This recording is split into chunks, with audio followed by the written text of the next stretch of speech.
Hello everyone, welcome to our channel where we learn science in the simplest way. Today we are starting with a new chapter of class 8, force and pressure. तो इस chapter में हम force and pressure के concept को study करेंगे, जिसमें हम देखेंगे कि फोर्स क्या होता है, फोर्स के कितने टाइप्स होते हैं, उसके क्या इफेक्ट्स होते हैं और प्रेशर क्या होता है. ठीक है,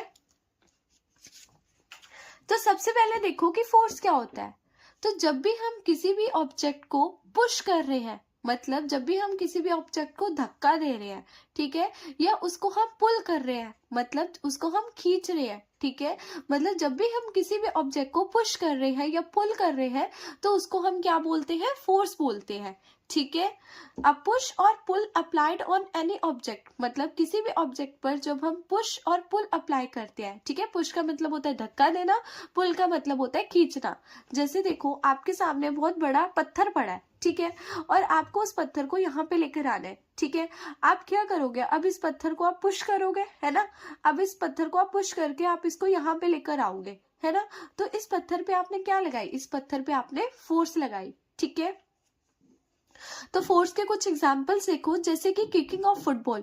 अब आप फुटबॉल को किक करते हो, ठीक है, तो फुटबॉल क्या होता है, अपनी जगह से दूसरी जगह में चला जाता है ना. तो फुटबॉल को आप क्या करते हो, पुश करते हो, ठीक है, उसको आप पुश करते हो तो वो अपनी जगह से दूसरी जगह में चला जाता है, मतलब उस पे आप फोर्स लगाते हो. ठीक है, फुटबॉल पे. शटिंग अ डोर, अब आप जब डोर को बंद करते हो तो डोर पे भी क्या लगाते हो, फोर्स लगाते हो. ठीक है, आप उसको पुल करके क्या करते हो, बंद करते हो. ठीक है, या आप पुश करके उसको बंद करते हो. ठीक है, अब आप जब ड्रॉर को ओपन करते हो तो आप उसको ड्रॉर को क्या करते हो, पुल करते हो. ठीक है, तो उस पे भी आप क्या अप्लाई करते हो, फोर्स. ठीक है, नेक्स्ट है picking a book. Picking a book का मतलब है जब आप अपने टेबल से बुक को उठाते हो तो बुक पे भी आप क्या लगाते हो, फोर्स लगाते हो, है ना. तो हिटिंग का मतलब होता है पुश करना, मतलब जब भी हम किसी भी चीज को पुश कर रहे हैं तो उस पे भी हम क्या कर रहे हैं, एक तरीके की फोर्स अप्लाई कर रहे हैं. लिफ्ट कर रहे हैं, उसका मतलब होता है किसी भी चीज को हम पुल कर रहे हैं जब, तो उस पे भी क्या लगा रहे हैं, फोर्स लगा रहे हैं. ठीक है, अब देखो फोर्स की प्रॉपर्टीज क्या होती है. Force is always due to an interaction between two bodies. ठीक है, जो फोर्स होता है ना, वो दो बॉडीज के बीच में जब इंटरेक्शन होती है तभी फोर्स लगती है. ठीक है, अब ऐसा तो होगा नहीं कि जो ये पेन है, पेन अपने आप इधर आ जाएगा, है ना, ऐसा तो नहीं होगा. तो जो मतलब फोर्स जो होगी ना, वो हमेशा दो बॉडी जब कांटेक्ट में आएंगी तभी लगेगी. ठीक है, force is a vector quantity. Force जो होती है वेक्टर क्वांटिटी होती है. वेक्टर का मतलब क्या होता है, जिसके पास मैग्नीट्यूड होता है और जिसके पास डायरेक्शन होती है.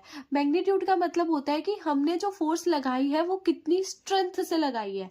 ठीक है, मतलब उस पर हमने कितनी फोर्स अप्लाई करी है, that is called what, magnitude हो गया. जैसे कि अब ये बॉक्स है, ठीक है, इस बॉक्स पे मैं लगा रही हूँ 50 न्यूटन की फोर्स. न्यूटन क्या होता है, न्यूटन फोर्स की एसआई यूनिट होती है. जैसे लेंथ की होती है, ठीक है, लेंथ की होती है, मतलब जैसे किलोमीटर होता है, मीटर होता है, वैसे न्यूटन होता है. ठीक है, न्यूटन क्या होता है, मतलब हम फोर्स को न्यूटन में मेजर करते हैं. ठीक है, न्यूटन एक ऐसा यूनिट होती है फोर्स की. ठीक है, तो इस बॉक्स पे मैं लगा रही हूँ 15 न्यूटन की फोर्स लगा रही हूँ. ठीक है, जिसकी वजह से ये जो बॉक्स है अपनी जगह से हिलेगा. ठीक है, अब इस पे मैं इतनी फोर्स लगा रही हूँ तो इसका मतलब क्या है, ये इसकी क्या है, स्ट्रेंथ है, तो इसको मैं बोलूंगी ये इसका मैग्नीट्यूड. ठीक है, उसके बाद फोर्स के पास डायरेक्शन भी होती है. अब जैसे देखो ये जो एरो बनाया, एरो का मतलब यहाँ पे क्या है, ये जो बॉक्स है वो इधर जाएगा. ठीक है, मतलब वो एक डायरेक्शन में जाएगा, एक डायरेक्शन को फॉलो करेगा, है ना. अब मैंने एरो इस साइड बना दिया तो इसका मतलब क्या है, ये जो बॉक्स है वो इस साइड जाएगा, है ना. तो फोर्स के पास डायरेक्शन भी होती है. और जिस क्वांटिटी के पास मैग्नीट्यूड होता है और जिस क्वांटिटी के पास डायरेक्शन होती है तो उसको हम बोलते हैं वेक्टर क्वांटिटी. ठीक है, और जिसके पास मैग्नीट्यूड भी नहीं होता, डायरेक्शन भी नहीं होती, तो उसको हम बोलते हैं कौन सी क्वांटिटी, स्केलर क्वांटिटी. स्केलर किसको बोलते हैं, जिसके पास ना तो मैग्नीट्यूड होता है ना तो डायरेक्शन होती है. ठीक है, उसके बाद देखो फोर्स के इफेक्ट क्या क्या होते हैं. तो सबसे पहली बात, फोर्स की वजह से जो किसी भी ऑब्जेक्ट की स्पीड में चेंज आ सकता है. स्पीड में चेंज आने का मतलब, जैसे देखो आपके पास बॉल है, ठीक है। आप अब उस बॉल को क्या करो, आप उस बॉल को फेंको और वो बॉल क्या करेगी, वो रोल करके ग्राउंड पे चलती जाएगी, है ना। अब आप उस मूविंग बॉल पे और फोर्स लगा दो, ठीक है, उसको थोड़ा और पुश कर दो बॉल को, तो वो बॉल की जो स्पीड होगी वो क्या हो जाएगी, और ज्यादा इंक्रीज हो जाएगी, ठीक है। तो फोर्स की वजह से क्या हो रहा है, किसी भी ऑब्जेक्ट की स्पीड में चेंज आ रहा है, ठीक है। उसके बाद फोर्स की वजह से डायरेक्शन में भी चेंज आ सकता है किसी भी ऑब्जेक्ट की। जैसे अब क्रिकेट होता है, ठीक है, जैसे क्रिकेट होता है, क्रिकेट में क्या होता है, बॉल आती है, बैट्समैन क्या करता है, उस बॉल को हिट करता है, ठीक है, उस बॉल को हिट करता है, तो वो जो बॉल होती है अपनी डायरेक्शन को क्या कर लेती है, चेंज कर लेती है, क्योंकि बैट ने उसको क्या करा, पुश करा, ठीक है, बैट ने उसको हिट करा बॉल को, तो जिसकी वजह से जो बॉल होगी वो अपनी डायरेक्शन को क्या कर लेगी, चेंज कर लेगी, ठीक है। इसी वजह से जो फोर्स की वजह से किसी भी ऑब्जेक्ट की डायरेक्शन भी चेंज हो सकती है, ठीक है। अब फोर्स की वजह से किसी भी चीज की शेप में भी चेंज आ सकता है। शेप में चेंज आने का मतलब, जैसे देखो आपके पास आटा है, ठीक है, आप उस आटे को क्या कर रहे हो, गोल गोल मतलब आप उसका डो बना रहे हो, ठीक है। फिर आपने क्या करा, उस आटे के डो को लिया और उससे क्या करा, आपने आटे को बेलन से रोल रोल कर दिया और वो आटे ने ऐसी शेप ले ली, ठीक है। तो यहाँ पे आटे की क्या आ गया, शेप में चेंज आ गया। अब जैसे रबर बैंड है, रबर बैंड को जब आप स्ट्रेच करोगे तो रबर बैंड की शेप में क्या आ जाता है, चेंज आ जाता है ना। A force does not always result in a change in the state of motion। अब देखो हमेशा ऐसा नहीं होता कि मोशन में चेंज आएगा ही आएगा, मतलब जैसे हमेशा अगर फोर्स लगेगी तो उसकी स्पीड में चेंज आएगा, किसी भी ऑब्जेक्ट की डायरेक्शन में चेंज आएगा, शेप में चेंज आएगा, हमेशा नहीं होती। फोर्स तो हर चीज में लगती है, जैसे आप गेट को खोल रहे हो तो उसमें भी क्या लग रही है, फोर्स लग रही है, बट उसमें वहां पे उसकी ना तो डायरेक्शन में चेंज आ रहा है, ना तो उसकी स्पीड में चेंज आ रहा है, ना तो उसकी शेप में चेंज आ रहा है, तो ये हमेशा नहीं होता, ठीक है। तो अब देखते हैं फोर्स के कितने टाइप होते हैं। फोर्स के दो टाइप होते हैं, एक होता है कांटेक्ट फोर्स और दूसरा होता है नॉन कांटेक्ट फोर्स।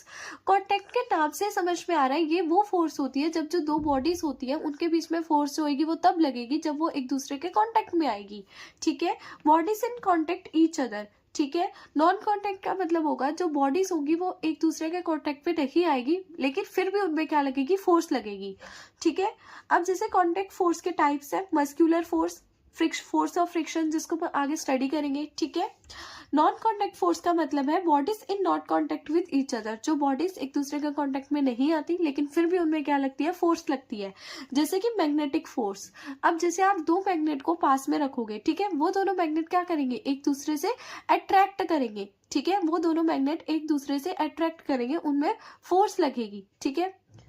इलेक्ट्रोस्टैटिक, जो कि किसकी वजह से लगती है, चार्जेस की वजह से लगती है। ग्रेविटेशनल फोर्स होती है नॉन कांटेक्ट फोर्स, ठीक है। उसके बाद देखते हैं मस्कुलर फोर्स क्या होता है। मस्कुलर फोर्स जो होती है वो फोर्स होती है, force generated by action of muscle in living object, ठीक है, मतलब वो फोर्स जो लिविंग ऑब्जेक्ट के मसल्स की वजह से लगती है, ठीक है, मतलब किसी भी लिविंग बीइंग के मसल्स की वजह से, मसल के एक्शन की वजह से लगती है।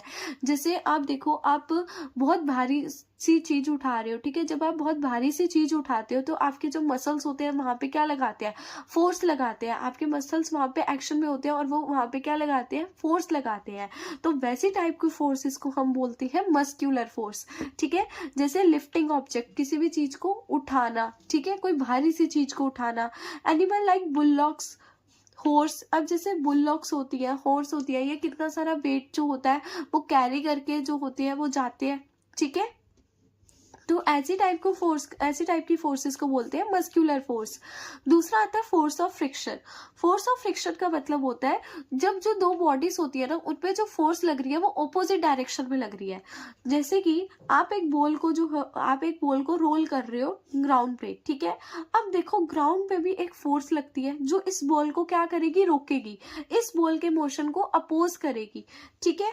अब जैसे ग्राउंड जो होएगा वो लगाएगा फोर्स इस तरफ, अगर बॉल इस तरफ जा रही है, ठीक है। ग्राउंड क्या करेगा, इस बॉल को रोकने का ट्राई करेगा, तभी तो जो बॉल होती है एक टाइम पे रुक जाती है ना, वो रोल नहीं होती रहती। क्या बॉल जो है वो कंटिन्यूअसली रोल होती रहती है? ऐसा तो नहीं होता है ना। तो ये जो बॉल होगी वो एक टाइम पे रुक जाएगी, क्योंकि वहां पे जो ग्राउंड है वो एक फोर्स लगा रहा है, जिस फोर्स को हम बोलते हैं फोर्स ऑफ फ्रिक्शन, जो उसके अपोजिट डायरेक्शन में लगती है। ठीक है, a force that oppose the motion of an object, मतलब वो फोर्स जो किसी भी ऑब्जेक्ट के मोशन को अपोज कर रही है।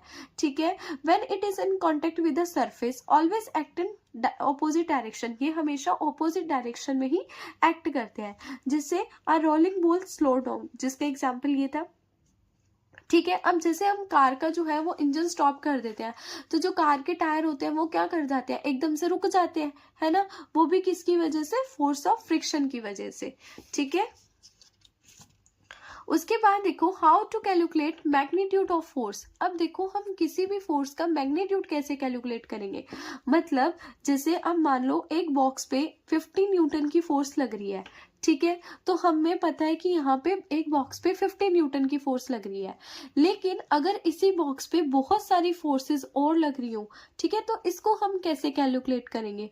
तो वो देखो, सबसे पहले इसमें भी दो केसेस होते हैं, जब जब फोर्स होती है वो हम सेम डायरेक्शन में अप्लाई कर रहे हैं। जैसे ये बॉक्स है, ठीक है, इस बॉक्स को हम क्या कर रहे हैं, सेम डायरेक्शन में अप्लाई कर रहे हैं, मतलब इस बॉक्स को हम इस बॉक्स पे सेम डायरेक्शन में फोर्स को अप्लाई कर रहे हैं।